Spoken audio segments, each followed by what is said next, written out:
entertainment, current events, and Hollywood. Don't miss Creator to Creators, hosted by the filmmaker Meosha, known for the Shudder hit documentary Horror Noir and the acclaimed film Anatomy of an Anti-Hero, Redemption. This show features interviews with filmmakers and creatives from around the globe. Join the fun with guest celebrities and gain valuable insights. Subscribe now and follow Creator to Creators. Hi guys, welcome to another episode of Creators to Creators today. Today we have a special guest. Dr. Jana Nirvana. Welcome. So, I love going back to the beginning. I always say the beginning charts our trajectory in life, our little habits we pick up along the way, follow us into our adulthood.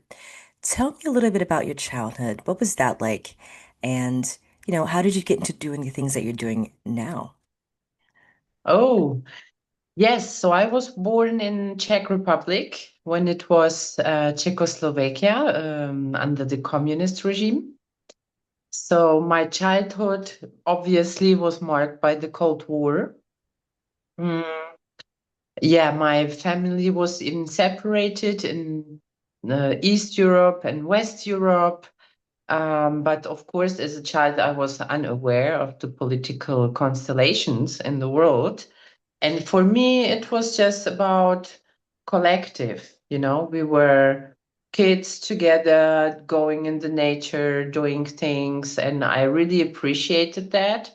And there was also an elementary art school that I went to, and I really loved that. And yeah, that's where my journey to art somehow began. I love that. That's amazing that you got into art. When did you start to notice okay, I think I have a talent. This is something I really want to do or take it seriously, I guess. Oh, I think that was a longer process, but I remember there was a moment when kind of renowned artists visited my parents and he said, can you draw something just to see if I was talented? And I painted a watermelon and I loved it so much. And he said, yeah, maybe, I don't know, we will see. And I thought in that moment, I just love this watermelon. I don't care what this guy says. I love I love that. I love that. Yeah. Um, Mhm. I used to be into art and then I just kind of got out of it. I don't know. I stopped after a while. I was really into it. I like going to art galleries and all that stuff. And then I don't know, film just took over my my world. So it's pretty cool. Um, Yeah, you can always restart. Basically, all you need is paper and a pen. right. You had your first gallery exhibition, gosh, what, early 2000s. What do you remember most about those early experiences, you know, in your career? Mm, I remember how surprised I was when I saw the first painting, when they called me and told me, yeah, someone really likes this painting of yours and they want to buy it. And I was like, oh my God, really? Yeah, that was very, um, yeah, different than what I ever expected because I just did it for fun. And then also I remember this letting go. Yeah, but I really like this painting. That's So, amazing. yeah. I'm curious because, um, you pursued and actually you earned a PhD, my God, which is in history, which is amazing. How did your academic influence the way you approach your created creativity and storytelling in your artwork? Mm, I think the methods that I have learned of research, they have really served me well to also do this book. And yeah, I think the discipline not to give in, and I'm really good in coordinating people because I've done like collections from the historical subjects, and I know very well how to organize unorganized people. I love that. Tell us about the book, like the process of that, what inspired that book, um, for Yes. listeners. So the book is called Souls United in Art. And the idea came up, I think now it will be 1.5 years ago, with a friend who is also an artist, female artist. And yeah, we just thought, what can we do to support women in art? Because we've seen ourselves how difficult it can be, that it's still, ego, male dominated. And yeah, this old problem of the gatekeepers. So we thought, let's do a book for women where they can, speak up, give them a voice, and they can use the book as a business card, like kind of portfolio to show their artworks with images. But then you know how it can be when females work together. We did not really understand each other. Yeah, yeah. We had totally different approaches. And so our paths separated, and I said, I will do it in English. I have more international contacts, and you can Mhm. do it in German. So it was very peaceful. And then I started developing this on my own. And I love that. first, yeah, I had a very strategical approach, and it did not work out. So Mm. I let it go for a few weeks and needed to realize, okay, this is different. There is a higher calling somehow. And I started um, not anymore choosing the artists. It should, yeah, at first it should be just female artists. And then I realized, well, it's all about trauma, people go into art to heal themselves. Yeah. And if this is the core of the book, then we need also men, because men have trauma too, they need also healing. And um, the soul has no gender. And it Hmm. would be, not making Yeah. ourselves as women better if we align to men. So Hmm. I took also some men into the book, and it became like magic. The people came to me, synchronicities, and it was, yeah, totally different from what I expected. Yeah. Yeah. And That's also beautiful. heartbreaking, the stories sometimes, very sad stories. Mm. And it was healing also from myself, like very, very powerful tool, storytelling. That's what I discovered. Yeah. I love that. I love that. And thank you for doing that because that's a huge one. Where I think in art is such a great way, actually a gateway to healing. Absolutely. So that's Yes, and now beautiful. it became even bigger. Um, the vision is growing and growing. I I love that. discovered, like, when we did the book launch in London, Hmm. the resonance, the response from the people was so amazing that I want to enlarge it into building a global community where artists can join, and where art becomes a healing tool for themselves.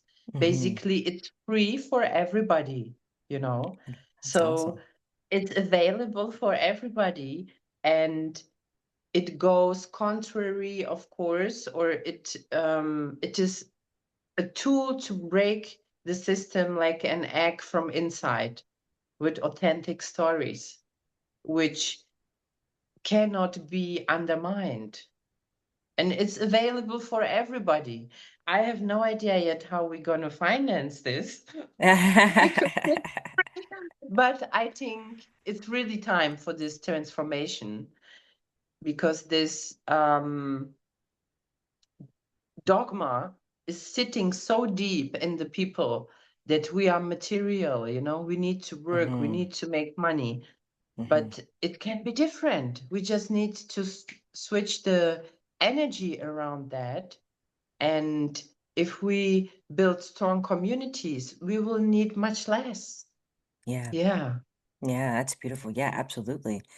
You know, could you explain how meditation and painting intersects in your creative practice?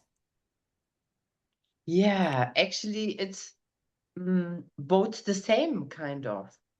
When you Mm, meditate, so I started meditating intensively in the lockdowns, which was a mm, very hard time for me as an academic and single mother also. And yeah, so I started meditating. I felt like, okay, I can escape only when I go inside, yeah, right? yeah. It was so insane. And I discovered when I go inside, I find like heart connection, soul connection, you know, Hmm. a silence, and it made me stronger and stronger. And then I started having like mystical experiences and, you know, a higher guidance, basically. And in the meditation, when you go in the unknown, in the black, in the stillness, you can paint worlds. And Mm, on the other side, when you paint, it's a meditative state hmm. because everything around you disappears, time stops, and it's like you are in high brain waves in a very relaxed state, and this is very healing. So for me, it's very important this connection. Yeah. Yeah. I could talk to you all day, and I know we're in a crunch time. Well, two more questions and then we're done. Okay. Your work refers to the quantum field, right? How do you translate such abstract concepts into a visual form? Well, you have to stop thinking, calm your mind, and act from the heart, right? So basically switch off like this identity and become one with the painting. And then Mm, just let it flow, and listen to what is coming and just stay with this flow, become the flow, mm. and just put it out there without thinking. I mean, it can happen sometimes, it's rubbish, but that's fine. I love it. I love it. I love that. Fun question, and we'll get out of here. If one of your paintings could suddenly start talking, what do you think it would say to you? I love you. I love that. That's awesome. And one that I love asking, what advice would you give to someone that wants to get into the arts? Um, I would say basically just trust the process, and whatever comes up, just do it. If it's just taking a pencil and a piece of paper and start drawing something, it's mm, about no judgmental action. Don't be hard on yourself. There is no wrong or right on a canvas or a paper, or if you do music or if you dance. I think this is the old system, the old school approach to art, that it has to fulfill certain criteria. All the creative source wants us to do is express ourselves. And that's already a transformative act. I love that. That's beautiful. That's great advice. Where can people find you on social media to follow everything you have coming up and where they can find this book? Yes. So the book you can find on Amazon worldwide. It's Souls United in Art. And I am as Dr. Jana with Jana Nirvana on Instagram, LinkedIn, Facebook. Yes. And I have my webpage, Jana Nirvana, Jana Nirvana.com. Beautiful. Thank you so much for coming on. It was a pleasure. Thank you, Meosha. Absolutely. And thank you all for listening. And always remember to live, love, laugh. We'll see you guys next time. Bye bye. Bye.